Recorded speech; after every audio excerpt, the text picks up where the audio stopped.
In this video, I want to talk about how you can connect your Shopify store to your Etsy account. Now, this is actually pretty simple, guys. What you want to do is head to your admin dashboard, click on Add Apps, click on the Shopify App Store, and once the App Store has been opened, we want to search for Etsy. So just search for Etsy, press enter, and there will be many different integration ones that you can use. So usually you would just use the one with the most reviews, so this one. Then you simply want to click on this, and then what you want to do is just install it. Now I suggest you just quickly watch the tutorial, but you just want to click install, and then it will appear on your apps, or just reload if you don't see it.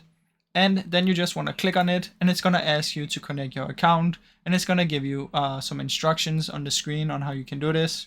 Don't worry, it's really simple. And once you've done that, it will now be connected. So this is the easiest way to do this, guys. I really hope you enjoyed this short video. If you did, please leave a like and subscribe, as it helps me out a ton. Thank you so much for watching.